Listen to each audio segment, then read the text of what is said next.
C'est notre deuxième masterclass. Je vous rappelle l'objectif, c'est d'avoir des conseils de brillants professionnels expérimentés pour bien à la fois démarrer votre carrière et aussi évoluer, la faire évoluer, votre carrière. Donc on a la chance aujourd'hui d'avoir avec nous Olivier Picard, qui est donc Head of Creative Design chez Frog, qui fait partie de Capgemini Invent, que je connais bien aussi. Oui, tout à fait, on se connaît bien. Bonjour à tous, bon appétit. Je vous ferai un petit applaudir, s'il vous plaît.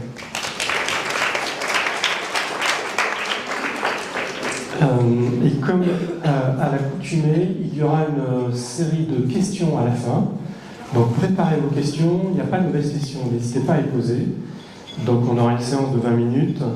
Et comme à l'accoutumée aussi, on a demandé à deux étudiantes de préparer le pitch d'introduction de Olivier avec un cahier des charges très précis, qui est de regarder sur Internet et avec les IA ce qu'on trouve sur le parcours d'Olivier et de se servir de cette matière pour échanger avec Olivier et avoir un regard critique aussi.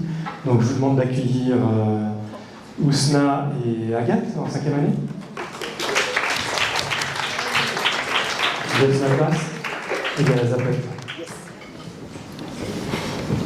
Merci. Voilà. Bonjour. Bonjour Olivier Picard. Donc, nous sommes toutes les deux ravis de vous rencontrer aujourd'hui en ce jour de masterclass. Donc personnellement, je m'appelle Agathe Lémery et ma camarade s'appelle Ousna Babourabi.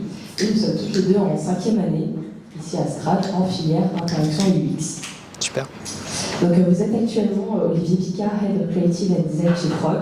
Et nous allons revenir pendant ces 5 prochaines minutes sur notre parcours. Tout d'abord d'après LinkedIn, ensuite d'après Google, pour terminer avec ChatGPT, donc l'intelligence artificielle. Donc tout d'abord, Olivier Picard, qui êtes-vous d'après LinkedIn? Donc on peut voir que vous êtes un profil très riche en expérience, que vous avez eu plusieurs casquettes différentes pour de nombreuses années. Vous êtes passé d'ingénieur qualité process chez PSA Peugeot Citroën à Head of Creative and Design chez Frog, qui est votre poste actuel, en passant également par Managing Director chez Altran Lab. Et vous avez au total cumulé 14 expériences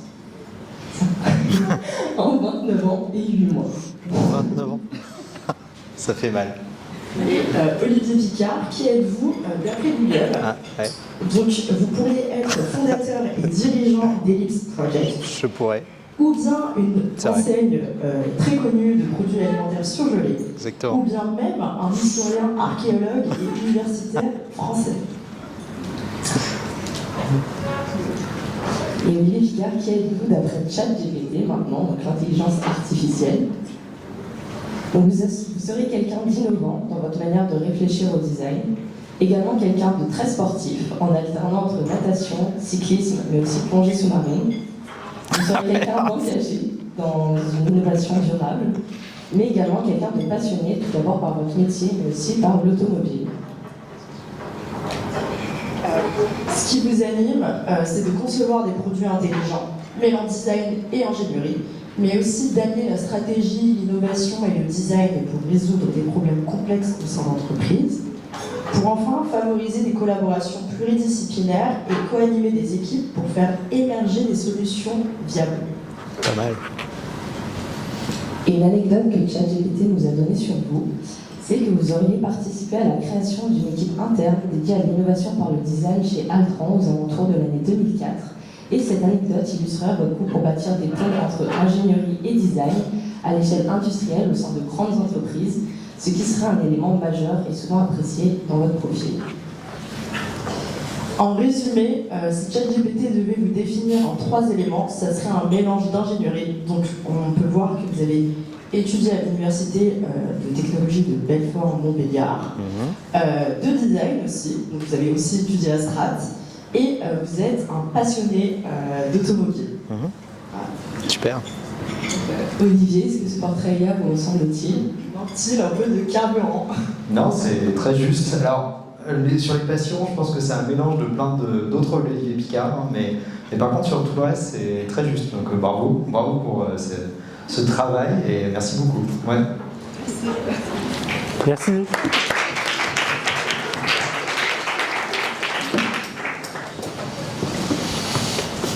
Merci Ousmane, merci Agathe. Merci.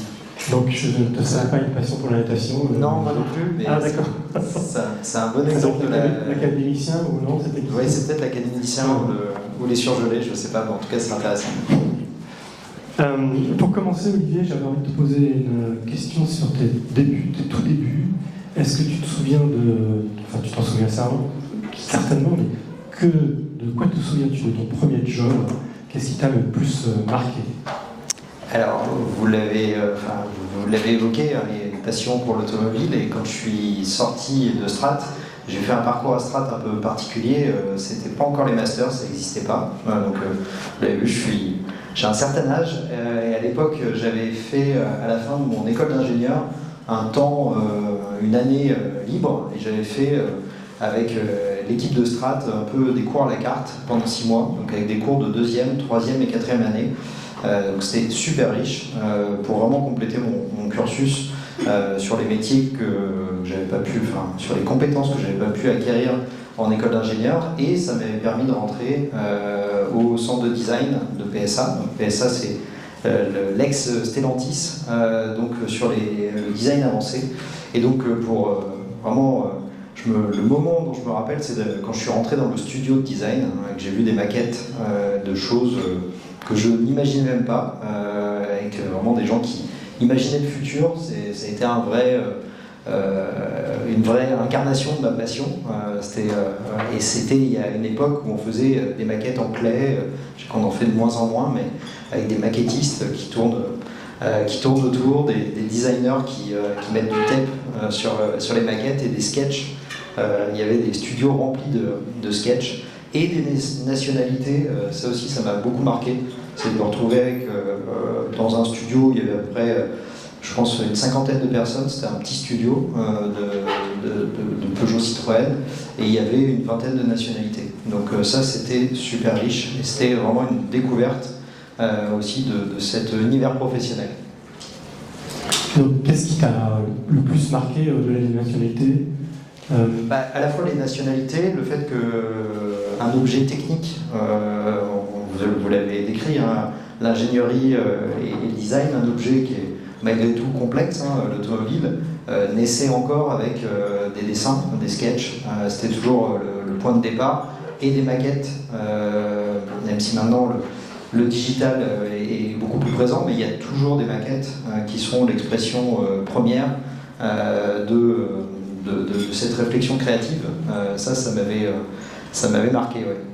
Et le mix avec la complexité technique, c'est-à-dire comment cette maquette à la fin incarne des fonctions de l'aérodynamique, de l'habitabilité et toutes ces contraintes. C'était ça c'était vraiment passionnant. Et si on fait le lien avec ce que tu as appris à l'époque à l'école, dans les écoles, donc, ouais. À Belfort et à Strat, c'est quoi qui t'a le plus servi en fait dans ce début de carrière? Alors il y avait à la fois dans l'ingénierie justement la complexité de ces objets, hein. Ça a vraiment c'était la base, et je dirais qu'à Strat c'était toute la compréhension des émotions. C'est comment justement on est capable d'exprimer une émotion au travers d'un sketch, d'un brief créatif, comment on peut avoir une approche très synthétique, voire écosystémique. Ça, je pense que je l'ai vraiment appris à Strat, et je l'applique encore. Hein. C'est comment on a une compréhension 360 des sujets, et donc à la fois sur des éléments très factuels, très fonctionnels, très pragmatiques, ça c'est le monde de l'ingénieur, mais en même temps très émotionnel, très centré sur l'humain. Et ça, c'est le design qui me l'a appris, mais avec cette vision synthétique qui n'était pas forcément ce que j'avais appris dans le monde de l'ingénierie. Aujourd'hui, tu es donc chez Frog, qui fait partie de Capgemini Invent. Comment tu décrirais ton rôle? Et puis, peut-être une journée type ou 2 journées type, s'il y en a plusieurs. Peut-être déjà pour commencer, on en avait parlé un petit peu en préparant cet échange. C'est intéressant, je pense, de comprendre, enfin, de vous expliquer ce qu'est une agence de conseil. C'est peut-être pas forcément quelque chose de naturel pour vous. Hein. Frog, c'est une agence de design, une des plus vieilles agences de design au monde, hein, qui a été créée dans les années, tout début des années 70, et qui a tout au long de sa vie eu un impact fort sur le design, avec des choses marquantes, alors qui sont peut-être lointaines pour vous, mais on cite toujours les premiers Walkman de Sony, les 10 premières années d'Apple, et ce qu'on appelle le design system Snow White, qui a vraiment défini ce qu'était l'informatique pendant plus de 30 ans. Et puis des objets digitaux qui ont été là aussi assez fondateurs, même si vous les connaissez peut-être moins, mais le premier Napster, premier site web e-commerce qui a été développé par Dell, où on pouvait acheter son ordinateur en kit et vraiment avoir un ordinateur à façon sur un site web e-commerce. Et se faire livrer, oui. Et se faire livrer, donc c'était une vraie innovation c'était fin des années 90, début 2000. Le premier Windows Media Player, enfin des choses qui maintenant semblent un peu vieillottes, mais qui ont été très fondatrices dans l'évolution du design et dans la transformation de ce qu'est le design. Vous êtes en filière interaction. Il y a 50 ans, l'interaction n'existait pas. Le design, c'était le design d'objets. C'est le point d'entrée. Et petit à petit, le design s'est développé sur différents périmètres et s'est étendu. C'est la richesse de ce métier.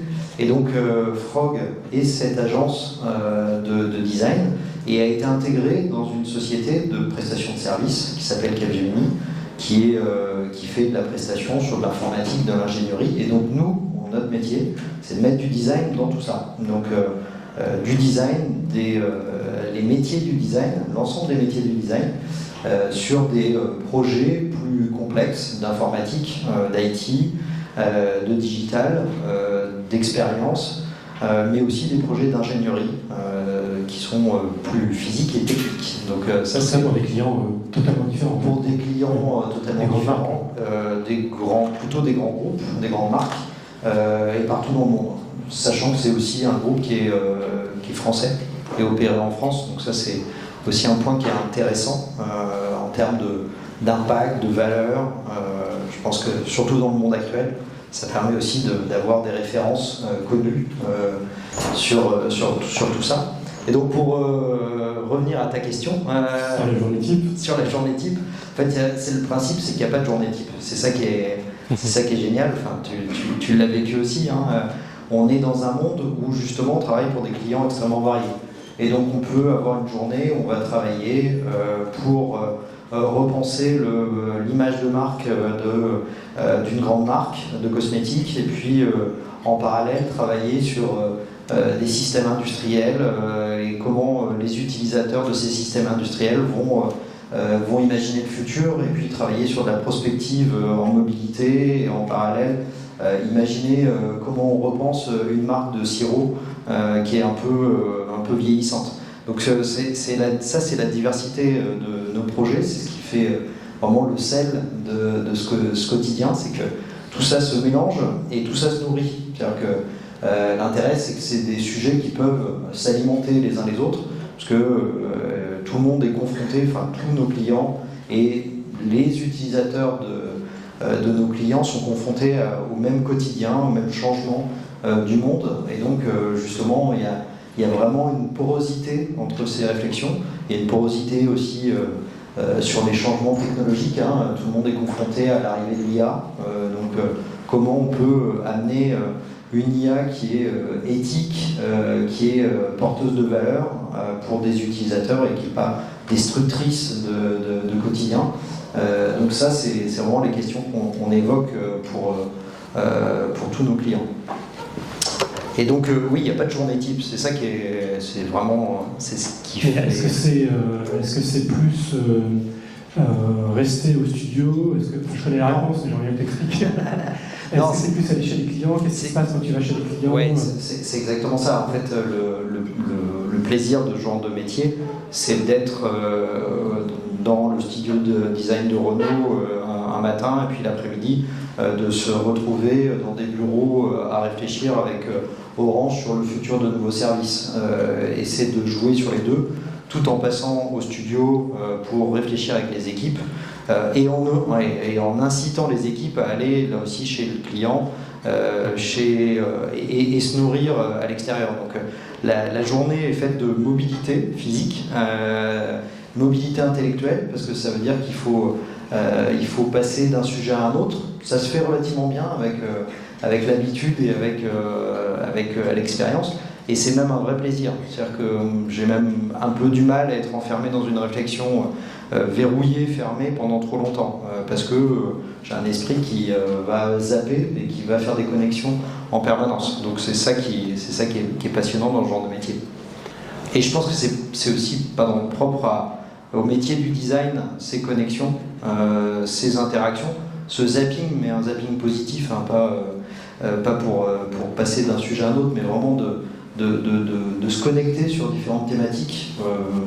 J'espère que votre métier, vous le vivez et vous le projetez comme ça.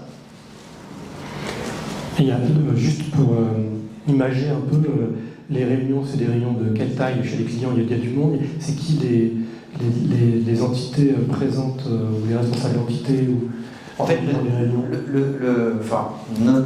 Ma perception, parce que je ne vais pas généraliser, mais ce qu'on voit nous du design, c'est que le design maintenant s'intègre partout dans l'entreprise, et donc nos interlocuteurs sont évidemment des patrons du design, donc on discute avec des directeurs design, mais pas que. On discute beaucoup avec les directeurs marketing, les directeurs de la stratégie, de plus en plus des directeurs de l'innovation, des nouveaux business, donc des gens qui vont explorer des nouveaux territoires pour les entreprises. Et on a des sujets avec les DRH, on a un sujet en ce moment avec les patrons de la formation, du learning, qui veulent repenser l'expérience, en disant apprendre quand on a un parcours de carrière qui dure plusieurs années dans une entreprise et de manière académique, c'est un peu en e-learning, c'est un peu old school. Donc comment on peut faire ça, notamment avec de l'IA, pour avoir des choses qui sont enrichies, qui tiennent compte de notre besoin personnel, et pas à tel moment tu dois faire ta formation parce que c'est obligatoire. Donc ça c'est la diversité des profils qu'on peut avoir.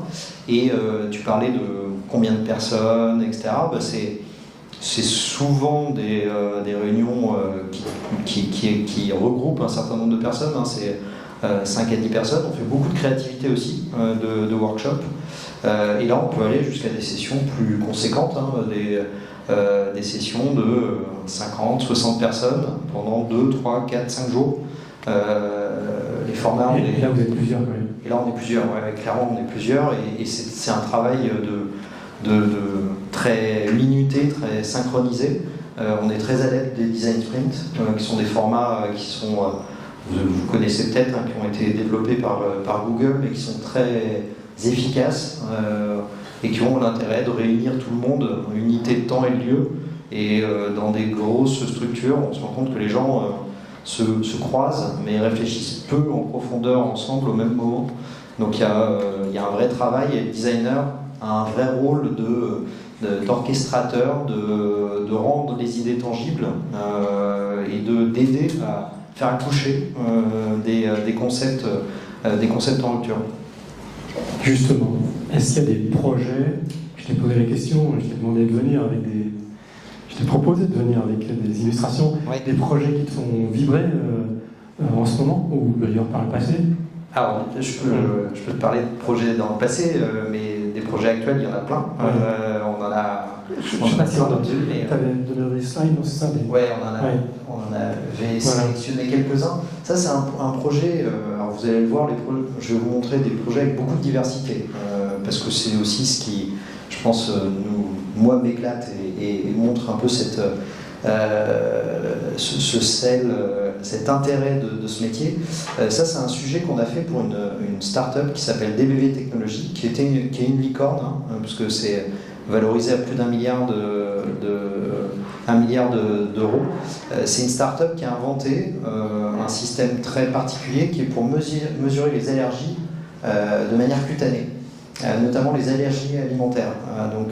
Et un de leurs sujets était les allergies au lait pour les bébés quand ils passent du lait maternel à un lait de composition, lait de vache ou d'autres types de lait. Et avec, par nature, des représentations pour les parents qui sont assez effrayantes, bébé qui pleure, qui veut plus manger, qui peut avoir des réactions assez marquées. Et jusqu'à présent, le principe c'était il fallait aller chez l'allergologue et faire une petite scarification sur la peau du bébé pour mettre l'allergène pour avoir une réaction. Premièrement, c'est assez effrayant quand c'est un bébé qui a quelques mois. Les parents sont jamais très enclins à faire ça. C'est très long. Prendre un rendez-vous chez un allergologue, c'est allergologue pédiatrique, c'est plusieurs mois. Donc pendant ce temps-là, le bébé reste très stressé, malade, etc. Et là, on a inventé un système qui est ce patch qui permet aux parents de poser sur la peau du bébé le patch. Il y en a deux, parce qu'il y a un avec l'allergène et l'autre qui est justement un placebo pour voir s'il n'y a pas une réaction qui serait liée justement au patch en tant que tel. C'est le petit rond plaque. C'est le petit rond plaque, ouais, exactement. Et l'idée, c'est que c'est les parents qui peuvent le poser directement. Et l'allergologue, lui, fait son vrai métier, qui n'est pas de faire justement la scarification et tout, mais qui est de faire le diagnostic. Et ça, l'intérêt, c'est que ça simplifie énormément le process. Ça rend ce test beaucoup plus accessible. C'est prescrit par des pédiatres. Et donc, on les a accompagnés sur le design de cette solution. Ce qui est intéressant, c'est que ça n'existait pas du tout. En fait, il n'y avait pas de référentiel quand on a travaillé avec eux. Et on ne savait pas où aller pour justement faire la matérialité de ce test, l'incarner, le rendre palpable. Donc, il y a eu plein de choses pour imaginer justement quels seraient les usages et comment on rendrait ce produit tangible. Donc déjà j'en suis très fier parce que je trouve que ça apporte, il y a un bienfait global.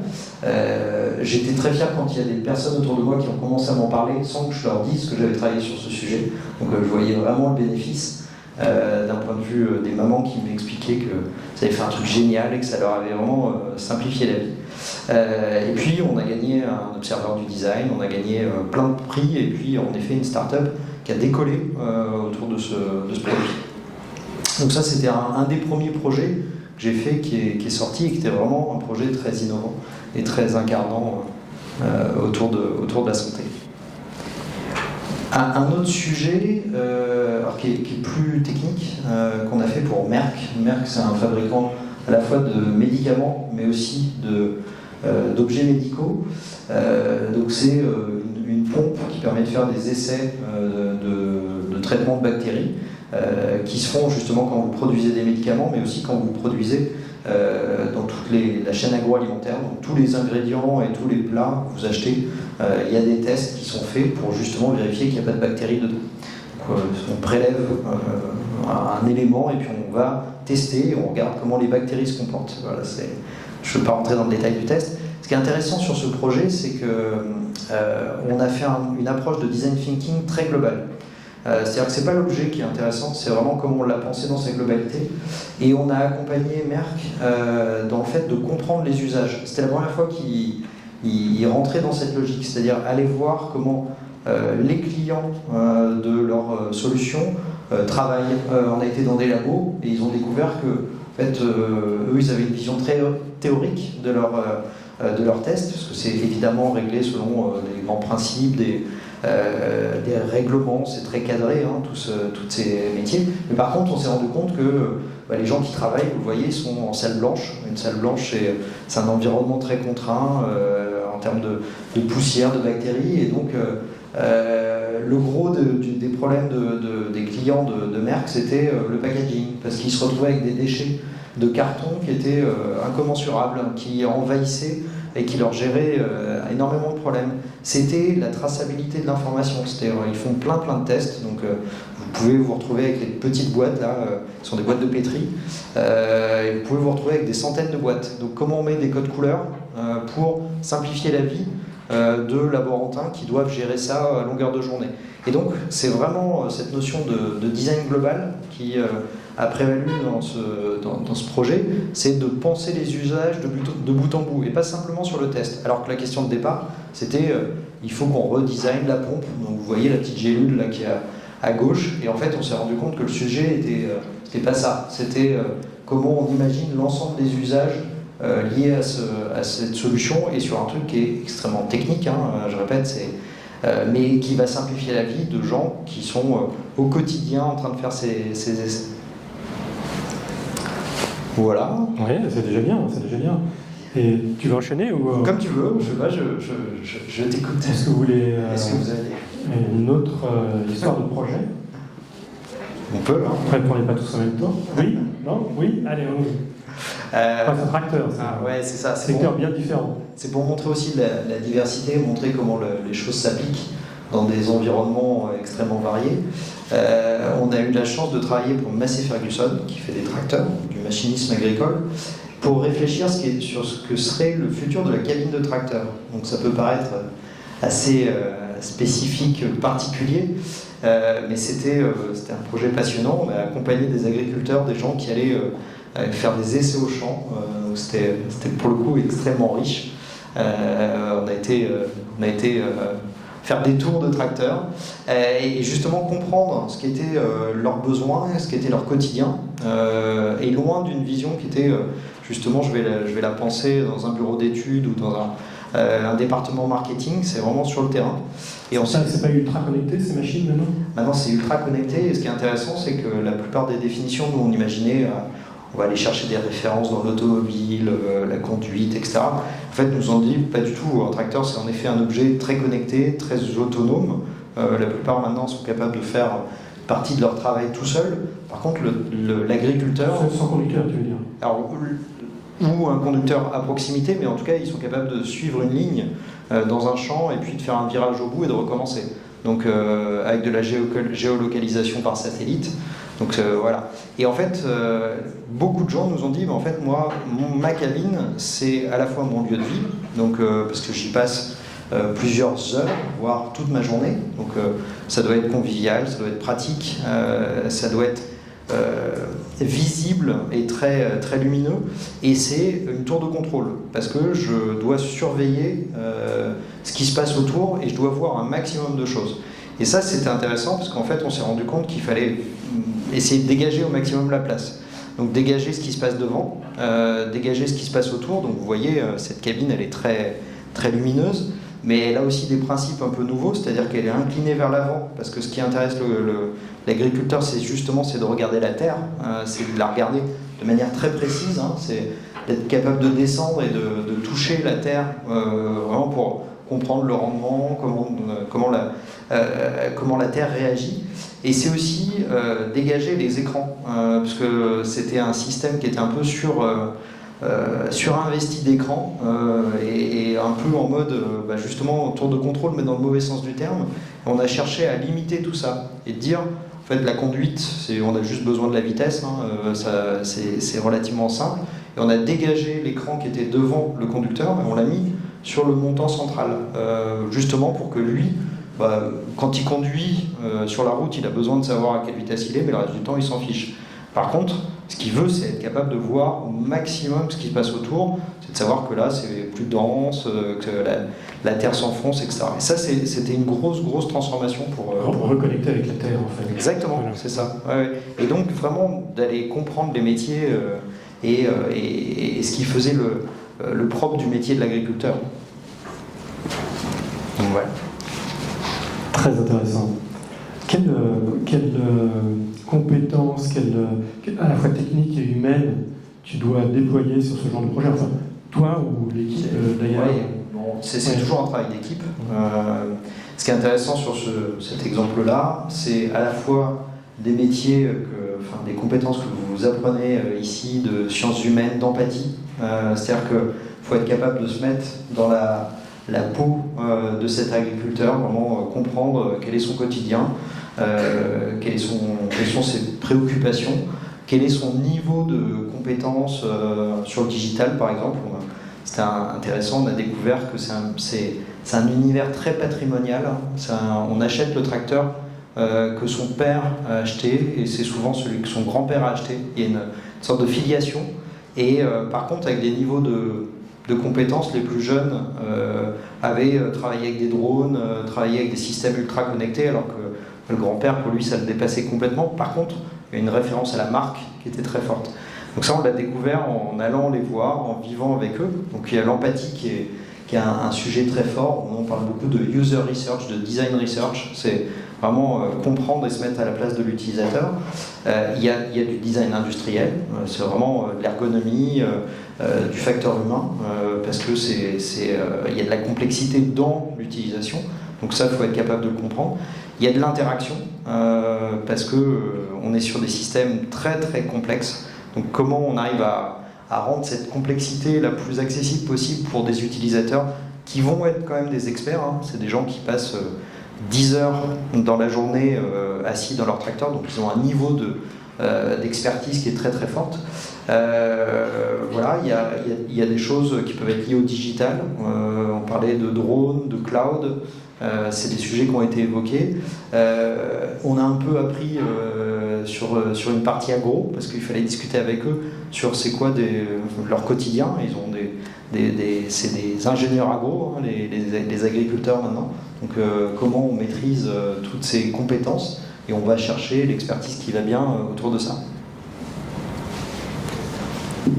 Ça fait donc maintenant plus de 25 ans que tu as commencé. Est-ce que tu en as un peu parlé là, mais est-ce qu'il y a des choses qui ont vraiment changé dans le métier de designer depuis que tu as commencé ta carrière?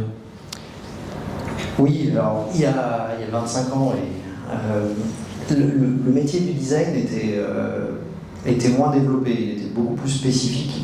Il y a eu énormément une vraie démocratisation du design. On parlait du design thinking, qui fait que c'est des concepts qui ont été répandus un peu partout dans le monde de l'industrie et puis dans les organisations. Parfois, pas toujours à bon escient, mais en tout cas, c'est devenu beaucoup plus accessible. Il y a beaucoup plus de designers aussi. Ça, c'est une vraie différence. Il y a 25 ans, on était des pionniers. Souvent, on nous disait, mais qu'est-ce que vous faites? C'est un métier qui a peu d'avenir. Donc, ça a beaucoup changé. C'est devenu un métier qui est reconnu, qui est visible, qui a de l'impact.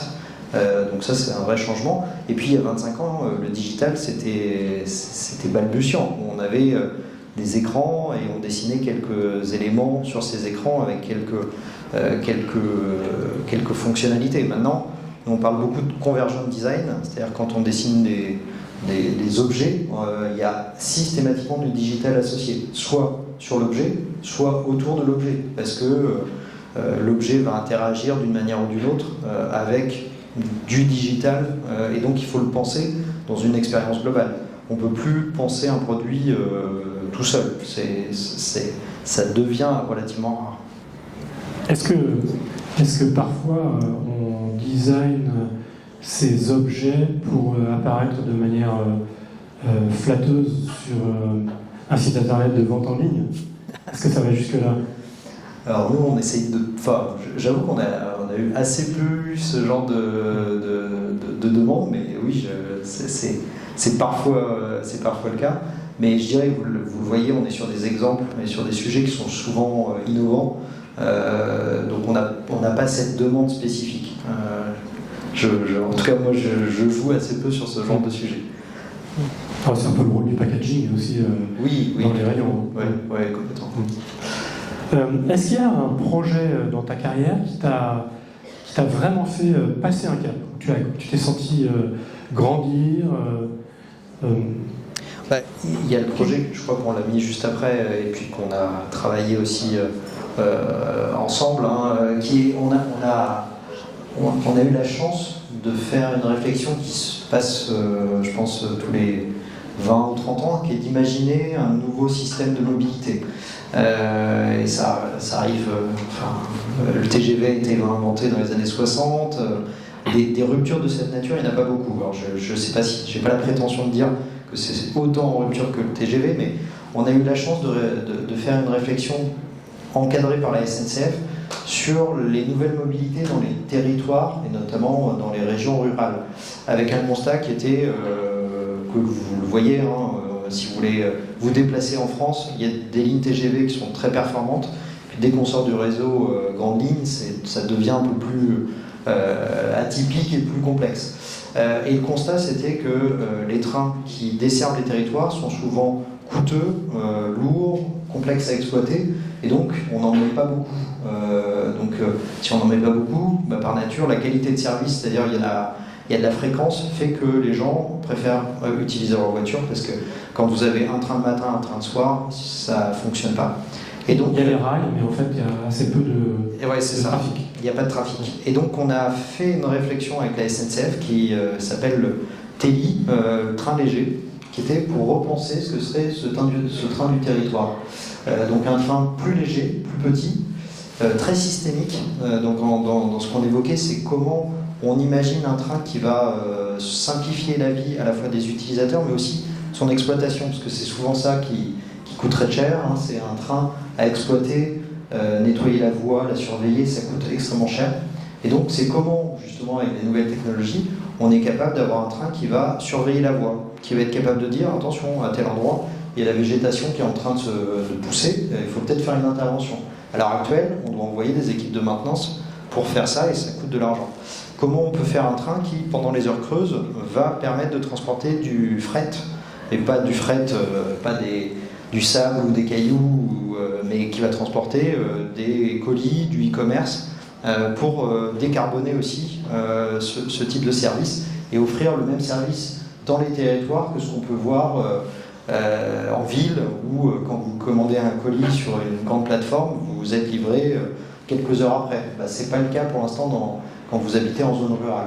Et donc c'est comment cet objet peut contribuer à ça, tout en étant plus frugal en termes d'énergie, donc à la fois léger aussi peut-être, ça plus léger physiquement, et donc qui dit plus léger physiquement dit abîme moins les voies, donc moins besoin de les réparer, qui consomme moins en étant électrique, avec de l'hydrogène pour faire des extensions de parcours, plus intelligent, donc avec une seule cabine, parce qu'il a un système qui permet d'aider le conducteur aussi dans son quotidien, donc pour que le conducteur ait un vrai travail un vrai apport de service, pas simplement je conduis un objet. Donc voilà, ça c'est un vrai. Enfin, moi je l'ai vécu comme un vrai projet de rupture et pour le bien commun, parce que pour les territoires justement, et c'est un projet qui se poursuit, qui va, je l'espère, normalement les premiers trains seront opérationnels en 2030. C'est un projet qui t'a fait grandir ? C'est un projet qui m'a fait grandir, oui, parce que cette vision j'en reviens à cette vision très systémique, qui est un sujet, je pense, intéressant, très 360, on regarde le territoire dans sa globalité, avec des problématiques d'ingénierie un peu complexes, avec 11 partenaires, donc là aussi dans le fait d'orchestrer, et le rôle du design dans l'orchestration de tout ça, d'incarner des idées, ça a été très riche. Oui, clairement, c'est un vrai projet transformant. Alors, on sait que dans le design, dans l'innovation, c'est les erreurs qui font le plus grandir. Ouais. Est-ce que tu as des erreurs classiques à éviter pour le coup quand on débute, sachant que d'autres permettront de grandir par ailleurs? Oui. Des conseils à donner aux jeunes designers qui permettraient d'avancer plus vite dans les organisations? Oui, surtout dans les organisations, je pense que le monde va de plus en plus vite, à la fois d'un point de vue technologique, mais aussi d'un point de vue de transformation. On peut voir la transformation et on peut voir les changements comme un risque. Je pense que moi j'ai toujours vécu justement ces changements comme une opportunité. Donc moi, on l'a vécu aussi ensemble, je pense que embrasser le changement, ça c'est un point clé. N'ayez pas peur de ce qui arrive. Ce qui arrive est nouveau et peut-être perturbant, c'est sûr. Ça va transformer votre métier, votre quotidien, votre rôle, votre fonction. Mais si vous le regardez avec un regard positif et si vous cherchez à en bénéficier, ça a toujours été, en tout cas dans ma carrière, comme un vecteur de transformation,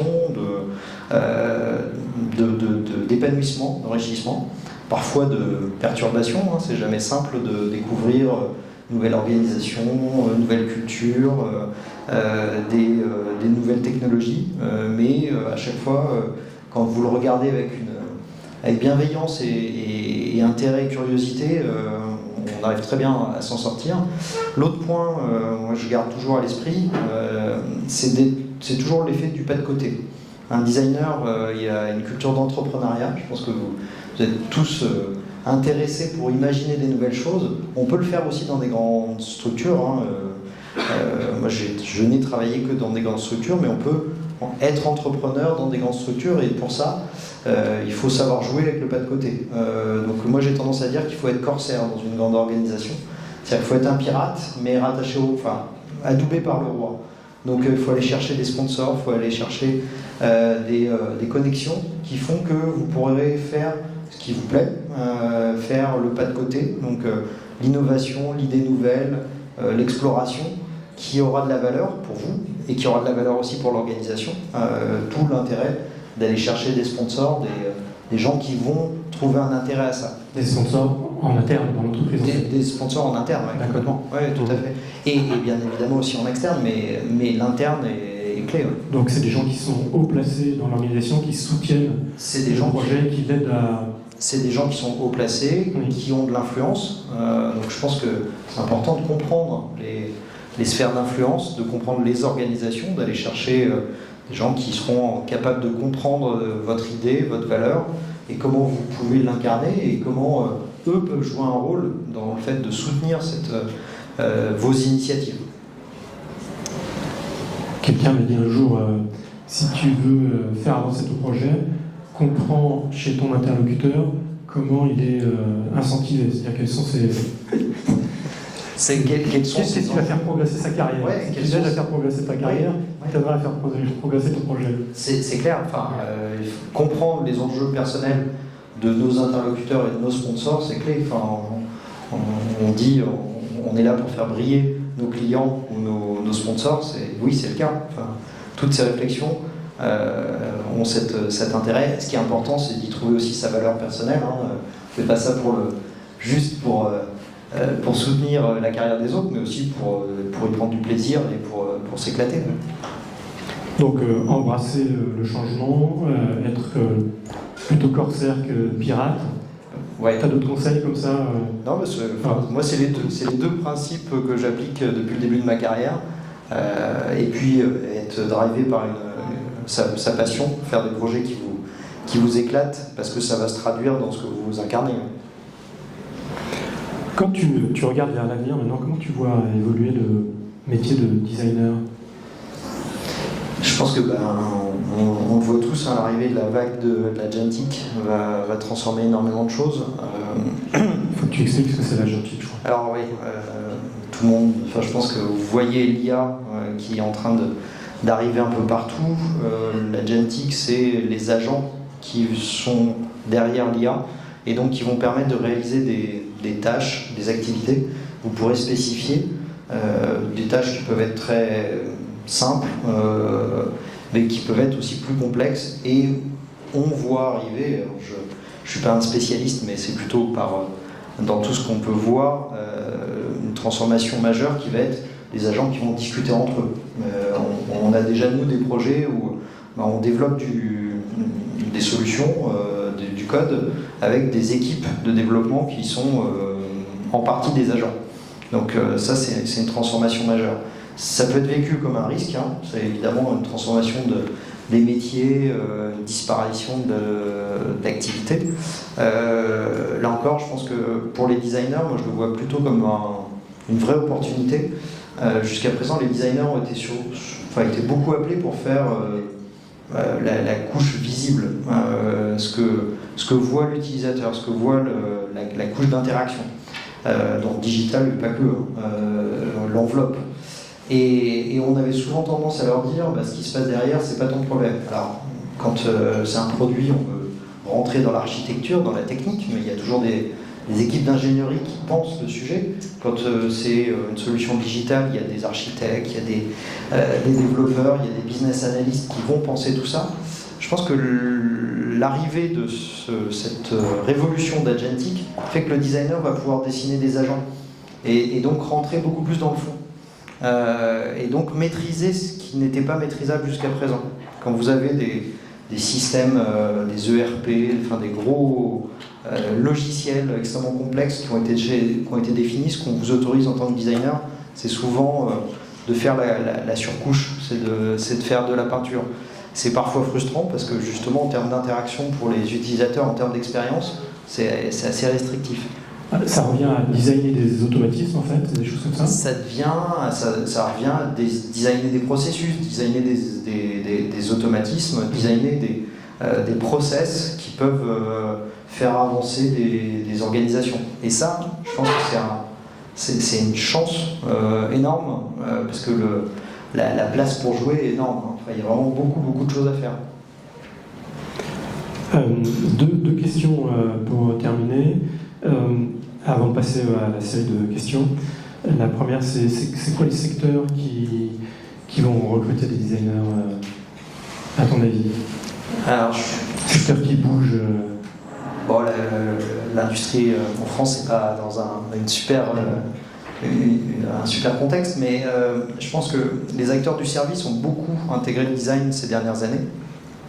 Les banques, le service public, parce que justement, il y avait un enjeu à avoir une qualité d'expérience qui soit, d'expérience principalement digitale, qui soit à un niveau suffisant et qui soit la plus cohérente possible. Je pense que c'est en train d'arriver maintenant dans d'autres domaines, et dans des domaines qui peuvent être plus lointains.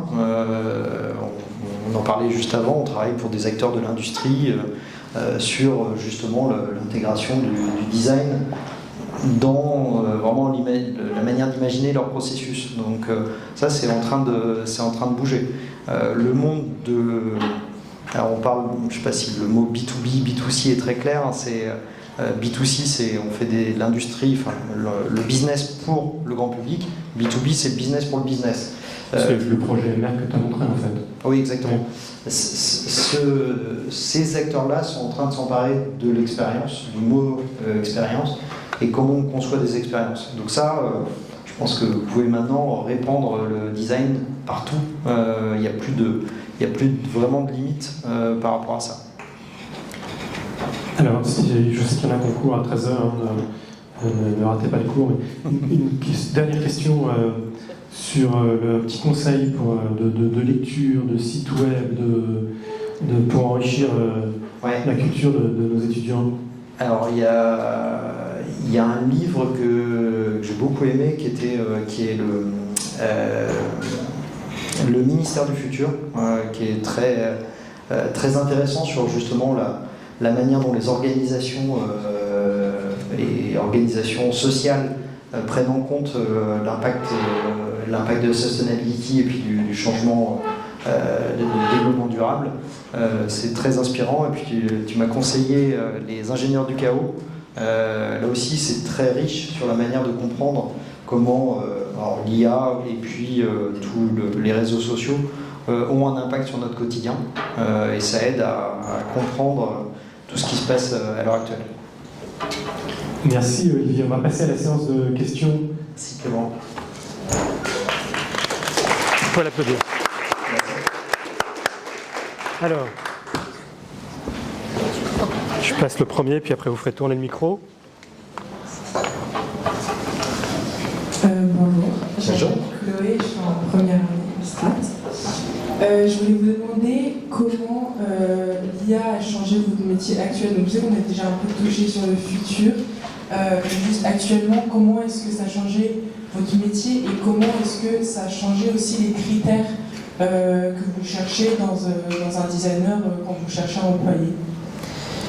C'est une bonne question. En fait, c'est en train de changer. C'est-à-dire que comme l'IA bouge beaucoup et que c'est pas très stabilisé, c'est une vraie difficulté. Hein. C'est que toutes les semaines, vous avez un nouvel outil qui sort, qui est encore meilleur que le précédent. qui amène des nouvelles fonctionnalités. Et en fait, ce qu'on regarde maintenant chez les designers, c'est leur capacité d'adaptation, à la fois de tenir compte de tout ce qui arrive, mais aussi de pouvoir stabiliser certaines choses. Parce que quand toutes les semaines vous avez un nouvel outil, c'est génial, mais on ne peut pas tout le temps tout changer, parce que justement dans les projets, vous avez souvent des tendons. Donc quand toutes les semaines vous avez un nouveau truc qui va modifier la manière de penser, de travailler, ça c'est très compliqué. Donc c'est cette capacité d'adaptation, ça c'est clair, c'est une forme de versatilité et de capacité d'adaptation. Et puis avant, le designer, je fais un peu l'ancien combattant, mais nous on était recrutés sur notre capacité d'expression formelle. Je pense que maintenant, c'est moins le driver, c'est plutôt la capacité à jouer avec les outils pour être en capacité de tester, de représenter des choses différemment.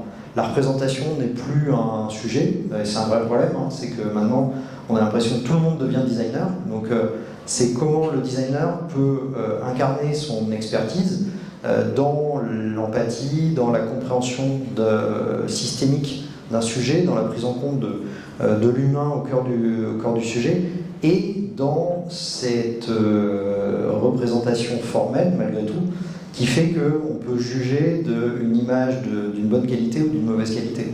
Parce que ça, l'IA, malheureusement, va tellement vite qu'on a plein de clients qui nous disent moi j'ai plus besoin de vous, je vais me débrouiller tout seul.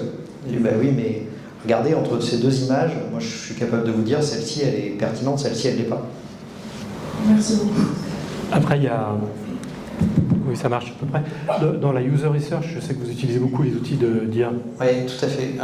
Quand on veut aller chercher de l'information sur les utilisateurs et on veut tester des idées, on commence à faire ce qu'on appelle des synthétiques personas. Donc imaginer des personas virtuels qui sont basés sur des vraies données. Hein. On n'est pas en train de créer des avatars.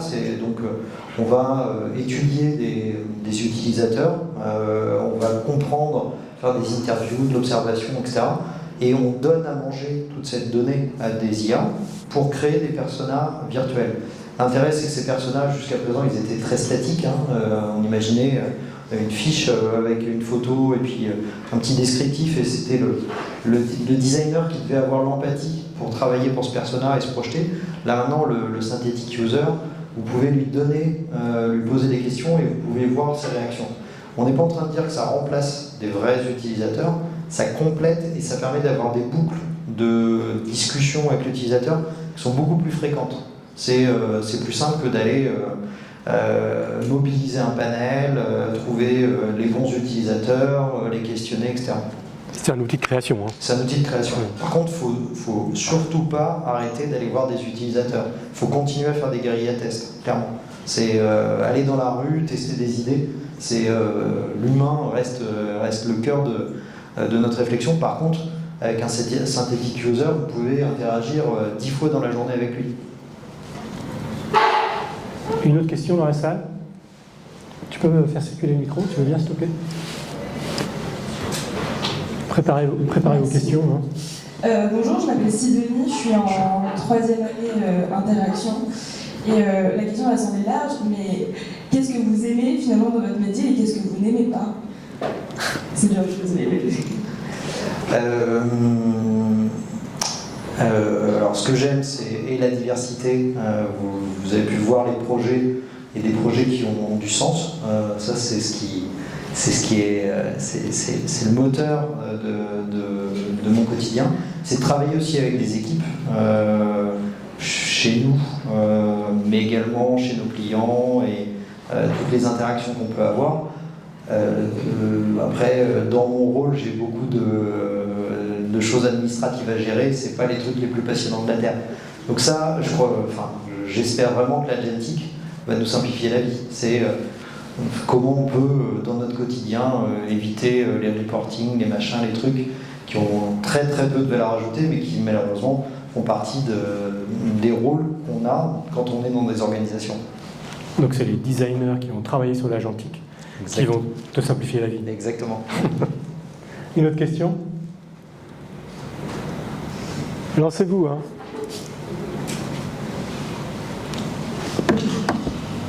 marche pas très bien celui-là.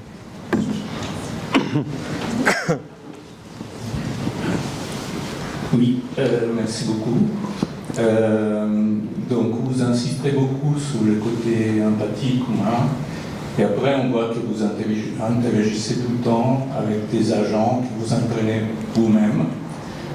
Donc il y a une hybridation entre humain et automatique. Oui, complètement. Est-ce que vous envisagez aussi une résistance par rapport à l'IA? Alors, il y a plusieurs choses, oui. Il y a en effet, il y a des freins par rapport à ça.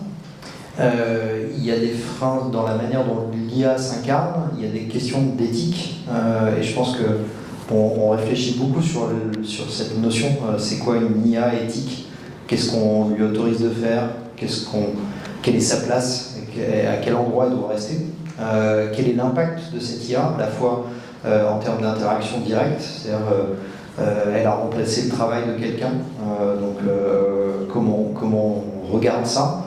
Elle a consommé de l'énergie, parce que c'est très très consommateur, donc comment on a une approche responsable de cette fonctionnalité. Ça, c'est des questions qu'on se pose à chaque fois. Et je pense que le designer a un rôle clé dans justement l'incarnation de cette IA éthique ou responsable. C'est comment on évite d'être dans de l'IA push ou du techno push, ce qu'on peut voir beaucoup. Je crois qu'à l'heure actuelle, il y a 95% des cas d'usage d'expérimentation d'IA qui sont des échecs. Parce que justement, on a soit des freins à l'adoption, soit un manque de démonstration de la valeur. Donc il y a vraiment un sujet autour de ça. Et ça, les designers doivent s'emparer absolument de ça. Pas de manière dogmatique, vraiment de manière sensible. Parce que remplacer des tâches qui sont ingrates, c'est un vrai sujet.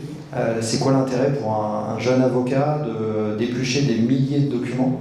Et c'est une sorte de rite d'intégration dans le métier, alors que maintenant l'IA peut le faire. Par contre, ça pose la question de comment on apprend le métier ou comment on découvre le métier de jeune avocat. C'est comment on réinvente ces métiers. Et c'est des questions qui sont vraiment quotidiennes. Et est-ce que vous avez quelque chose de similaire à un comité d'éthique ou des réunions régulières? Alors, des questions d'éthique. Alors, au niveau de Capgemini, oui, on fait très attention à ça. Il y a des thématiques qui sont très cadrées autour de ça, sur les fonctionnalités, sur la manière dont on intègre l'IA ou pas sur des thématiques. Donc oui, ça c'est complètement intégré. Et après, vous avez autour de ça des questions sur l'IA responsable et éco-responsable. Donc, c'est quoi l'impact énergétique d'une IA et comment on la maîtrise? Est-ce que la fonctionnalité qu'on imagine, elle a vraiment un intérêt absolu, ou est-ce que c'est pas du gadget? C'est des vraies questions qu'on se pose systématiquement et qui ont des réponses extrêmement variées aussi en fonction des interlocuteurs. Un acteur du luxe et un acteur du service public ne va pas du tout aborder les choses de la même manière. Donc il faut aussi customiser et adapter la réponse par rapport à ça. Est-ce qu'on a d'autres questions? Il y a une question là-haut et ensuite une en bas.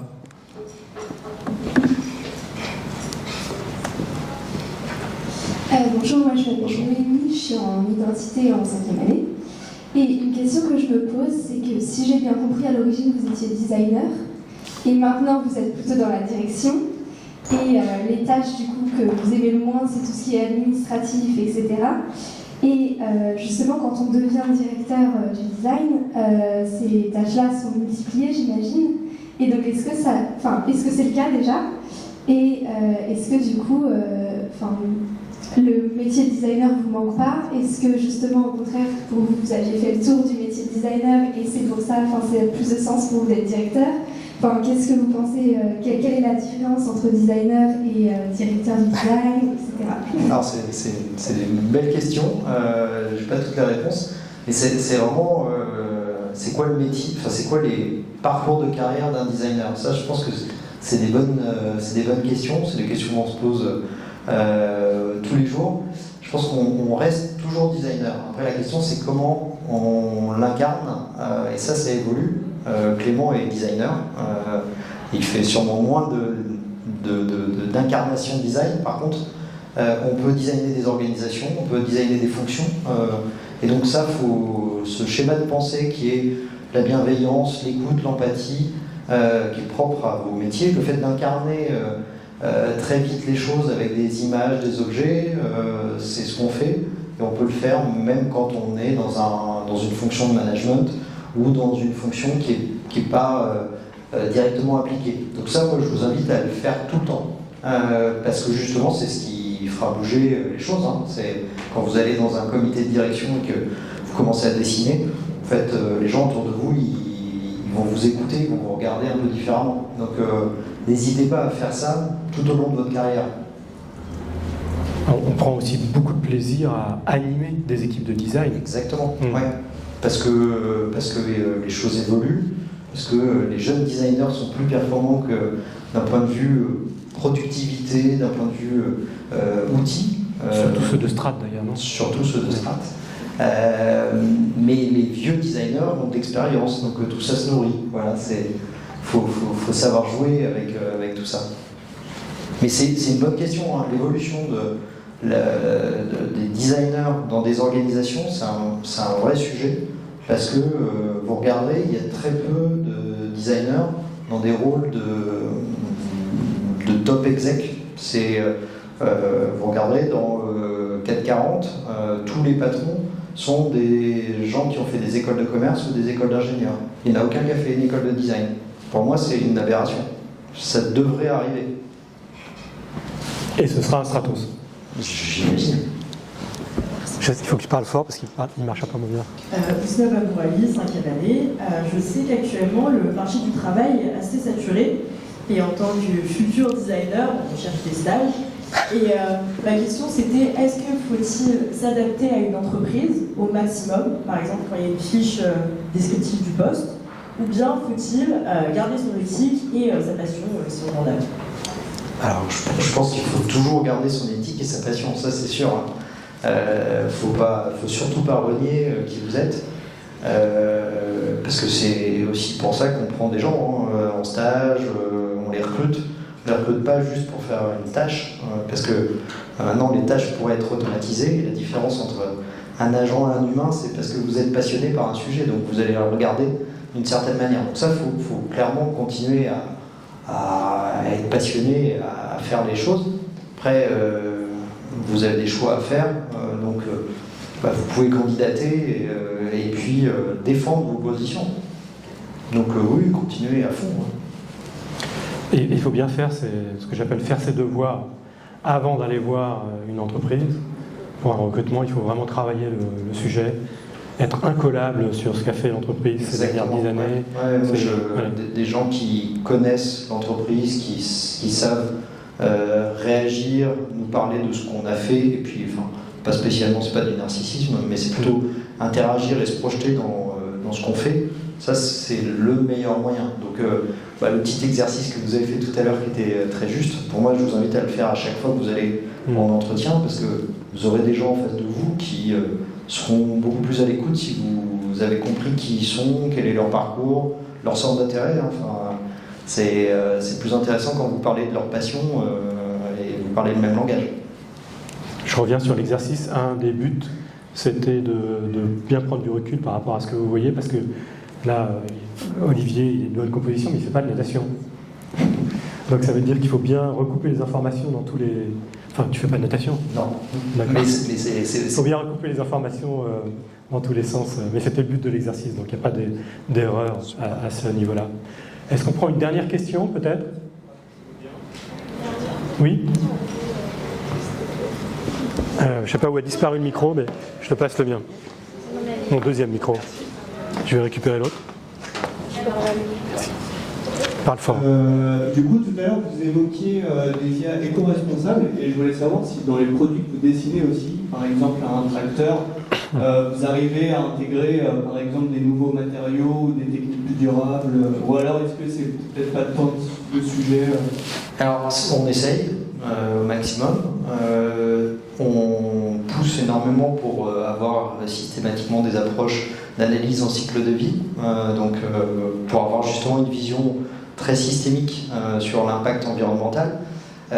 C'est intéressant parce que la réponse n'est pas toujours on va mettre des matériaux recyclés, on va mettre des biomatériaux. Ça doit être plus global. Si le tracteur, on est capable de réduire, d'étendre sa durée de vie par exemple, ça peut avoir un bienfait sur l'impact global qui est plus intéressant que simplement j'ai fait un capot avec des matériaux recyclés. Donc ça c'est important de toujours se poser cette question-là, mais de se la poser vraiment de manière systémique. Donc on fait beaucoup ce qu'on appelle des light ACV, des ACV simplifiés, parce qu'une ACV ça peut être très long à faire, mais par contre d'en faire une systématiquement. Analyse du cycle de vie. Analyse en cycle de vie. Donc moi je vous invite à le faire de manière systématique, et puis de se poser des questions d'éthique aussi sur qu'est-ce qu'on est en train d'imaginer, et c'est quoi la valeur globale, à la fois au niveau de l'entreprise, du produit, de l'utilisateur, et puis de l'humanité pour en parler. C'est-à-dire à quoi ça sert de faire ça. Bien, on va s'arrêter là. Je voudrais remercier Olivier pour commencer. Merci beaucoup. Merci à tous.